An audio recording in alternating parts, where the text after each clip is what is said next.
शुभम करोति मंगलम। प्रभु श्री राम की कृपा आप सभी पर बनी रहे। आप सभी को दिवाली की ढेर सारी शुभकामनाएं। आज हम जिस विषय पर चर्चा करने वाले हैं वो है ग्रहण काल। दिवाली 5 दिवसीय महोत्सव होता है और इस बार दिवाली ग्रहण के साय में हम मना चुके हैं या मनाने जा रहे हैं आगे के त्यौहार।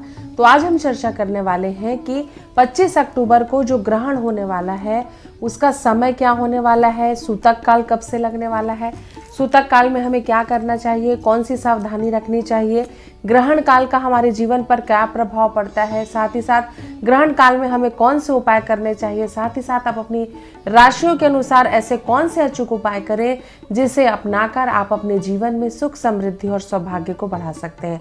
तो चलिए हम शुरुआत करते हैं। जो 25 अक्टूबर को ग्रहण लगने जा रहा है, छत्तीसगढ़ में जो ग्रहण का समय है वो है सूर्य ग्रहण जो लगेगा उसका जो सूतक काल रहेगा वो सुबह 4:51 से प्रारंभ हो जाएगा और ग्रहण शाम के 4:51 से प्रारंभ होगा, जो कि 5:29 तक ग्रहण काल की अवधि रहेगी। उसी प्रकार अन्य जगहों पर या हम मध्य प्रदेश की बात करें या भारत के अन्य हिस्सों पर बात करें तो जो ग्रहण काल है वो 25 अक्टूबर को 2:29 में आपको सूतक काल लगेगा और साथ ही साथ 2:29 में जो आपका सूतक काल लगेगा उसके बाद मध्य शाम के समय 3:30 से 4:30 के बीच का जो समय रहता है ये सारा सूतक काल का समय रहेगा और 4:30 से सूतक काल प्रारंभ होगा और जो मोक्ष का समय रहेगा वो 6:32 तक के रहेगा। तो आपने जाना कि किस प्रकार छत्तीसगढ़ में कब ग्रहण काल लगने वाला है और देश के अन्य हिस्सों पर कब ग्रहण काल प्रारंभ होगा और उसके पहले सूतक काल कब लगेगा। मैं आपको बता दूं कि सूतक काल क्या होता है। सूतक काल ग्रहण के 12 घंटे पूर्व लगता है। इस समय बहुत सारी चीजें वर्जित रहती है जिसके आपको मैं आगे जानकारी दूंगी। सबसे पहले मैं आपको बता दूं कि सूर्य ग्रहण क्या होता है।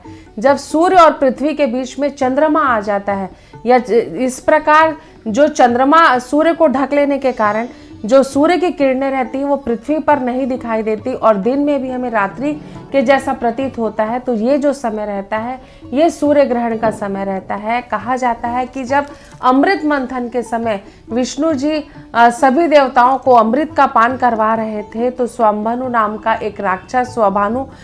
एक राक्षस अपना वेश बदलकर अमृत पान करने के लिए जैसे ही उस पंक्ति में बैठा और उसने अमृत का सेवन किया और जैसे ही ये बात विष्णु भगवान को पता चली तो विष्णु भगवान ने राहु का सिर अलग कर दिया, स्वभानु का सिर, तो उसका ऊपर का धड़ राहु कहलाया और नीचे का धड़ केतु कहलाया। तो ऐसा कहा जाता है कि क्योंकि भगवान के प्रकोप के कारण स्वभानु ने अपना जीवन का त्याग किया था क्योंकि उसका धड़ ही जीवित रहा था और उसका नीचे का भाग केतु बना, ऊपर का भाग राहु बना। तो समय समय पर राहु और केतु सूर्य और चंद्रमा को दूषित करते हैं, उसे ग्रसित करते हैं और राहु उड़ता हुआ जब सूर्य के निकट सामने आ जाता है तो पूरी उसकी रोशनी कम हो जाती है सूर्य की और अंधेरा छा जाता है। तो पौराणिक कथाओं के अनुसार ये भी एक प्रकार का ग्रहण काल होता है। ग्रहण काल के अनुसार बहुत सारी चीजें वर्जित रहती हैं। खासकर जो सबसे महत्वपूर्ण नियम होता है कि ग्रहण काल के पूर्व हमें कौन कौन से नियम का पालन करना चाहिए जिसे हम सूतक का समय बोलते हैं। सूतक का समय वो समय होता है जो ग्रहण काल के ठीक 12 घंटे पूर्व लग जाता है। इस समय से जो भी भोजन हमारे यहाँ बना रहता है वो उस भोजन पे तुलसी दल डाल देना चाहिए। किसी प्रकार की पूजा पाठ भगवान का जो पट बंद हो जाता है और उसके बाद घर में साफ सफाई बंद हो जाती है, भोजन का नहीं बनाया जाता। गर्भवती महिलाओं के लिए बहुत सारे नियम होते हैं। ऐसा कहा जाता है कि सूतक काल में उन्हें बाहर नहीं निकलना चाहिए, भोजन नहीं ग्रहण करना चाहिए, सूतक काल में भगवान की पूजा नहीं की जाती, साथ ही साथ मंदिर के कपाट बंद हो जाते हैं, कोई भी धार्मिक कार्य नहीं होता, कोई भी मांगलिक कार्य नहीं होता क्योंकि ये काल पूरा दूषित होता है। क्योंकि जब भी ग्रहण काल लगता है प्राकृतिक में बहुत सारे चेंजेस होते हैं, प्रकृति की सुंदरता अपने चरम सीमा पर होती है, बहुत सारे परिवर्तन होते हैं। जैसे ही ग्रहण काल लगता है पक्षियों की चिड़चिड़ा जो उनके चिल्लाने की आवाज होती है अचानक से बंद हो जाती है। ग्रहण काल के समय व्यक्ति की मानसिक स्थिति भी बहुत परिवर्तित होती है। साथ ही साथ व्यक्ति का जो मानसिक संतुलन है वो भी बहुत प्रभावित होता है। इस समय हमें काम और क्रोध दोनों से बचना चाहिए। किसी से भी हमें व्यर्थ का विवाद नहीं करना चाहिए। साथ ही साथ प्राकृतिक वातावरण में भी बहुत सारे चेंजेस आते हैं। जो नॉर्मल टेम्परेचर रहता है उससे 10 से 15 डिग्री टेम्परेचर डाउन हो जाता है। साथ ही साथ प्रकृति में एक शांति का वातावरण छा जाता है। एक अजीब सा भय, एक अजीब से वातावरण की स्थिति आती है। प्राकृतिक बहुत ही सुंदर दिखाई देता है प्राकृतिक वातावरण, लेकिन ग्रहण काल का जो समय होता है वो कई राशियों के लिए बहुत अच्छा होता है और कई राशियों को अलग अलग तरीके से प्रभावित होता है। जब भी कोई वायुमंडली या खगोलीय परिवर्तन होता है उससे हमारा जीवन प्रभावित होता है, उससे हमारी मानसिक स्थिति प्रभावित होती है, क्योंकि चंद्रमा मन का कारक होता है।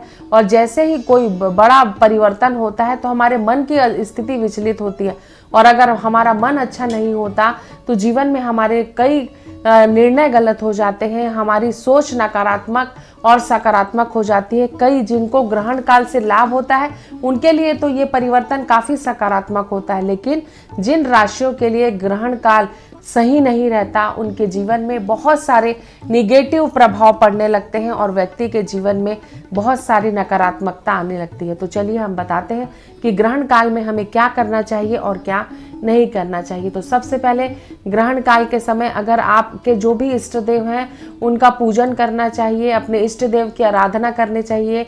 आप सुंदरकांड का पाठ कर सकते हैं, हनुमान चालीसा का पाठ कर सकते हैं, शिव चालीसा का पाठ कर सकते हैं, लक्ष्मी सहस्त्र नाम का पाठ कर सकते हैं, गायत्री मंत्र का पाठ कर सकते हैं। अपने मन को सकारात्मक प्रभाव प्रदान करना चाहिए। ग्रहण काल के दौरान आपको अपने घर से बिल्कुल भी बाहर नहीं निकलना चाहिए। खासकर जो गर्भवती महिलाएं रहती हैं उन्हें ग्रहण के प्रभाव से बिल्कुल दूर रहना चाहिए। उन्हें खुली आंखों से ग्रहण को देखना भी नहीं चाहिए, क्योंकि इससे उनके गर्भ में पल रहे शिशु या उनकी जो भी संतान रहती है इससे प्रभावित होती है। उस पर ग्रहण काल का बहुत बुरा प्रभाव पड़ता है। तो गर्भवती महिलाओं को जो भी ग्रहण काल की अवधि रहती है अपने कमरे से बाहर नहीं आना चाहिए। पूरे समय ईश्वर की आराधना में अपना मन लगाना चाहिए। साथ ही साथ ग्रहण काल के दौरान उनको कुशा में बैठना चाहिए या एक ही जगह पर उन्हें बैठकर दूबी अपने साथ रखनी चाहिए। ग्रहण काल के दौरान कैंची का उपयोग नहीं करना चाहिए। किसी प्रकार की आपको सब्जी या फल का सेवन नहीं करना चाहिए। कोई नुकीली धारदार वस्तु का आपको सेवन नहीं करना चाहिए। साथ ही साथ इस समय अन्न और जल का त्याग कर देना चाहिए। छोटे बच्चे और गर्भवती महिलाओं को छोड़कर अगर आवश्यक ना हो तो इस समय अन्न जल किसी भी प्रकार का ग्रहण ना करें, और इस समय भोजन भी आपको नहीं बनाना चाहिए। ग्रहण काल के दौरान अगर आपके घर में कोई भोजन बना हुआ रखा भी हुआ है तो उसमें आप तुलसी दल डाल सकते हैं, क्योंकि तुलसी दल डालते साथ वो चीजें शुद्ध हो जाती हैं। साथ ही साथ इस समय किसी भी प्रकार का भोजन का निर्माण नहीं करना चाहिए। इसके अलावा ग्रहण काल के दौरान आपको किसी भी व्यक्ति के अनिष्ट करने का प्रभाव नहीं करना चाहिए, क्योंकि वायुमंडल में अच्छी और बुरी दोनों ही शक्तियां सक्रिय होती हैं। सकारात्मकता और नकारात्मकता दोनों जगह सारी चीजों के साथ आपको प्रभावित करती हैं। तो इस प्रकार आप ग्रहण काल के दौरान अच्छी चीजों का भी लाभ ले सकते हैं। ईश्वर की आराधना में अपना मन लगा सकते हैं। इससे आपके जीवन में सकारात्मक प्रभाव पड़ेगा और आपके जीवन में सुख समृद्धि और सौभाग्य बढ़ेगा। ग्रहण काल के दौरान आपकी मानसिक स्थिति बहुत तेजी से प्रभावित होती है, क्योंकि चंद्रमा हमारे मन का कारक होता है, सूर्य हमारे आध्यात्मिक प्रभाव का कारक होता है। सूर्य से हमें आत्मबल की प्राप्ति होती है, ज्ञान की प्राप्ति होती है। सूर्य से हमें कॉन्फिडेंस लेवल प्राप्त होता है। साथ ही साथ ग्रहण काल के समय आंखों से भी हमें डायरेक्ट ग्रहण को नहीं देखना चाहिए, चाहे सूर्य ग्रहण हो चाहे चंद्र ग्रहण हो। कभी भी डायरेक्ट ग्रहण को ना देखें, इससे आपकी आंखों में देखने की क्षमता प्रभावित होती है, क्योंकि ग्रहण काल के दौरान जो निगेटिव प्रभाव जो चंद्रमा और सूर्य से पृथ्वी पर आते हैं उसकी जो रेज होती है, जो इसकी किरणें होती हैं, हमारे लिए बहुत ज़्यादा हानिकारक होती है। तो जो 25 अक्टूबर को ग्रहण काल हो रहा है उस ग्रहण काल के दौरान अगर आप ये सावधानियां अपनाते हैं तो आपके जीवन में आप निगेटिव प्रभाव से बच सकते हैं। साथ ही साथ ग्रहण काल के दौरान आपको एक विशेष ध्यान ये देना है कि अपने आसपास के जो भी वातावरण में होने वाले परिवर्तन है उसमें आप पशु पक्षियों के साथ भी ग्रहण काल को लेकर काफी निगेटिव वाइब्रेशन हो जाता है। अगर गर्भवती गार्भिन गाय भी होती है तो भी उनका प्रभाव गलत हो जाता है। तो अगर आपके घर में कोई गाय भी गर्भिन हो तो उसे भी आप ग्रहण काल से बचाएं। तो आपने जाना कि किस प्रकार ग्रहण काल कब शुरू हो रहा है, ग्रहण काल की जो उसका मोक्ष है वो कब होगा, साथ ही साथ सूतक काल क्या होता है और सूतक काल में आपको क्या करना है और आपको क्या नहीं करना है। और सूतक काल के दौरान अगर आप किसी चीज को शुद्ध करना चाहते हैं तो आप तुलसी दल डालकर उसे शुद्ध कर सकते हैं। साथ ही साथ जैसे ही ग्रहण काल का मोक्ष शुरू होता है आपको घर में शुद्धिकरण करना बहुत जरूरी होता है, क्योंकि ग्रहण काल के द्वारा बहुत सारी निगेटिव प्रभाव भी वातावरण में सम्मिलित होते हैं जिनका प्रभाव हमारे आसपास चारों ओर पड़ता है। वायुमंडल प्रभावित इससे होता है। तो आप गंगा जल पूरे घर पर छिड़के, संभव हो तो आप स्वयं स्नान करके अपने घर में भोजन दोबारा बना लें। और बहुत ज्यादा अगर आपके घर में निगेटिव वातावरण रहता है तो आप अपने घर को पूरा गंगा जल से पवित्र कर लें, उसी के बाद आप अपने घर में नई शुरुआत करें। मेरा कहने का तात्पर्य ये है कि आप अपने घर में खान पान और अपनी अन्य प्राकृतिक क्रियाओं का प्रारंभ घर की शुद्धिकरण के बाद करें। जैसे ही जीवन में हमारे ग्रहण काल आता है तो ग्रहण का नाम सुनते ही व्यक्ति के जीवन में ये प्रश्न आने लगता है कि इस ग्रहण के प्रभाव से हमारे साथ क्या होने वाला है, इस ग्रहण से क्या हमें लाभ होगा, क्या इस ग्रहण से हमारी राशि प्रभावित हो रही है या हमारे जीवन में किसी प्रकार का कोई परिवर्तन होने वाला है, कहीं क्या इस ग्रहण से मेरे जीवन में कोई निगेटिव प्रभाव तो नहीं आने वाला है। तो घबराएं नहीं, आप अपने अच्छे कर्मों से अपने बुरे वक्त को भी बदल सकते हैं। हमारा प्रारब्ध जीवन में हमारे कर्मों से बनता है। आप क्या कर्म करते हैं उस कर्मों से आपके जीवन की गति प्रारब्ध बनती है, क्योंकि कर्मों के प्रभाव से आप अपने भाग्य में भी परिवर्तन कर सकते हैं। तो घबराएं नहीं, ग्रहण काल का जो समय है उस समय के दौरान ग्रहण के नियमों का अगर आप पालन करते हैं तो निश्चित ही इस ग्रहण के दुष्परिणाम आपको नहीं भोगने पड़ेंगे। तो चलिए जानते हैं कि 12 राशियां इस ग्रहण काल में किस प्रकार प्रभावित होने वाली हैं। तो सबसे पहले हम चर्चा करते हैं मेष राशि की। तो जो मेष राशि वाले जातक होते हैं वो मंगल प्रधान राशि होती है, क्योंकि मेष राशि के लोगों के मन में आर्थिक पक्ष इस बार काफी मजबूत होने वाला है। ग्रहण काल से आपको लाभ होने वाला है। आर्थिक लाभ तो आपको मिलेगा, लेकिन इससे आपके जीवन में मानसिक अशांति भी बढ़ेगी। आपके घर का वातावरण थोड़ा भारी रहेगा। आपके जीवन में कुछ नकारात्मक परिवर्तन हो सकते हैं। रिश्तों को लेकर आप भटक सकते हैं, तो इस चीज का विशेष ध्यान रखें। और इस प्रभाव को कम करने के लिए आप लगातार ग्रहण काल के समय शिव चालीसा का पाठ करें, गुड़ व तिल का दान करें, जिससे कि आपको ग्रहण काल में जो आपको दुष्प्रभाव पड़ने वाला है उससे आपके जीवन में बड़ा परिवर्तन आएगा। ग्रहण काल के समय कोई भी आराधना की जाए, दान पुण्य किया जाता है, उससे बहुत ही सकारात्मक परिणाम प्राप्त होते हैं। तो चलिए चर्चा करते हैं कि वृषभ राशि के जातकों को क्या करना है ग्रहण काल के समय, और ये सूर्य ग्रहण इनके लिए क्या लेकर आएगा। आपकी माता को कष्ट हो सकता है, परिवार में संतान से आपको शुभ समाचार प्राप्त होंगे, संतान आपकी उन्नति करेगी जिससे आपके मन में काफी पॉजिटिव प्रभाव रहेगा, पारिवारिक सुख आपको मिलेगा, साथ ही साथ आपको धन लाभ होगा। आप ऊनी कंबलों का दान करें, साथ ही साथ आप लक्ष्मी सहस्त्र नाम का जाप करें, हनुमान चालीसा का जाप करें, तो आपके जीवन में जो सूर्य ग्रहण की शुभता है वो बढ़ जाएगी और इसका कोई भी नकारात्मक प्रभाव आपके जीवन पर नहीं पड़ेगा। तो चलिए चर्चा करते हैं कि मिथुन राशि वाले जातकों को क्या करना चाहिए। मिथुन राशि वालों के जातकों के थोड़ा सा संबंधों में तनाव हो सकता है, आपकी लव लाइफ प्रभावित हो सकती है, आपको वाहन सुख मिल सकता है, आपको कोई इलेक्ट्रॉनिक गैजेट की प्राप्ति हो सकती है। ग्रहण काल में आपको लाभ होगा, धन लाभ होगा। आपको चींटियों को पंजरी बनाकर पीपल के पेड़ के नीचे रखना है, जिससे कि शनि देव का आशीर्वाद आपको प्राप्त हो और आपके जीवन में शुभता बढ़े। आपको इस समय विष्णु सहस्त्र नाम का जाप करना है, जिससे कि आपके धन भाव में वृद्धि होगी। तो चलिए कर्क राशि वाले जातकों के लिए क्या होगा। कर्क राशि वाले जातकों को ग्रहण काल से, सूर्य ग्रहण से धन हानि होगी, आपका मन विचलित रहेगा, संतान का सहयोग आपको प्राप्त नहीं होगा। आपको घी और गुड़ का दान करना है, साथ ही साथ शिव चालीसा का पूरे ग्रहण काल के दौरान जाप करना है, मंत्रों का जाप करना है, गायत्री मंत्र का जाप करना है। इससे आपके जीवन में सुख, समृद्धि और सौभाग्य बढ़ेगा और आप ग्रहण काल के नकारात्मक प्रभाव से दूर रह पाएंगे। तो चलिए, सिंह राशि वाले जातकों के लिए सूर्य ग्रहण का प्रभाव कैसा रहेगा हम आपको बताते हैं। तो सिंह राशि वाले जातक मानसिक तनाव से ग्रसित रहेंगे, धन उनके जीवन में बढ़ेगा, लेकिन उनको थोड़ी सी समस्या आ सकती है।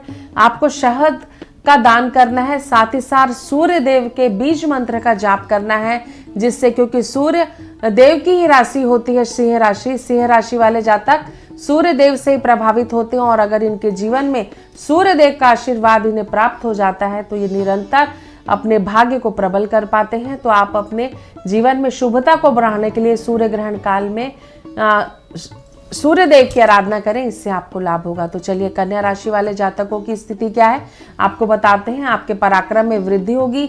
अगर आप वाहन खरीदने की बहुत दिनों से प्लानिंग कर रहे थे तो इससे आपको लाभ होगा। साथ ही साथ आपको धार्मिक पुस्तकों का दान करना चाहिए और विष्णु सहस्त्र नाम का आप जाप करें, जिससे आपके जीवन में ग्रहण काल में शुभता बढ़ेगी।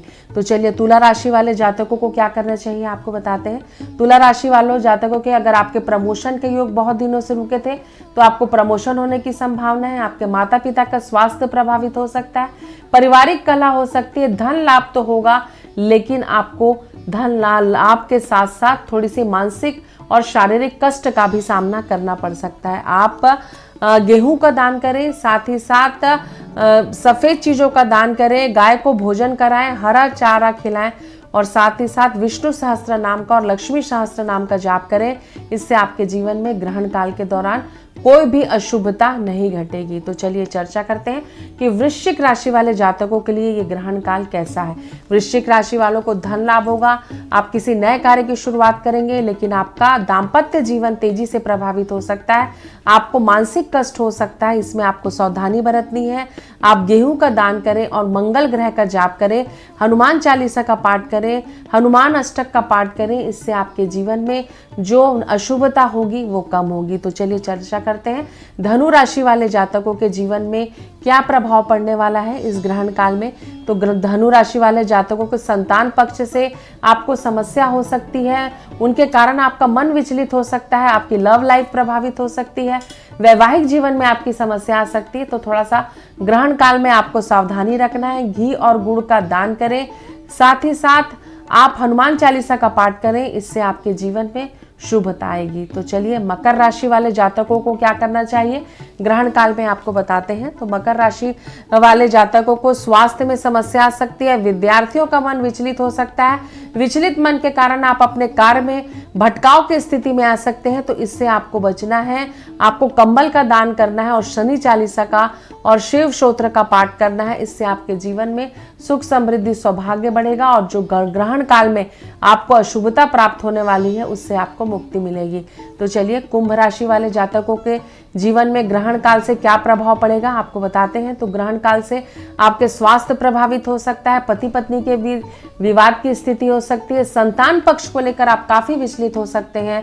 साथ ही साथ आपके घर में कलह का वातावरण हो सकता है और कहीं ना कहीं आपका पैसा भी फूक सकता है, फंस सकता है, जिससे कि आपके मन में अशांति होगी। लेकिन अगर आप कोई वाहन खरीदना चाह रहे हैं तो इस ग्रहण काल के बाद आपको वाहन प्राप्ति के योग मुझे बनते दिखाई दे रहे हैं।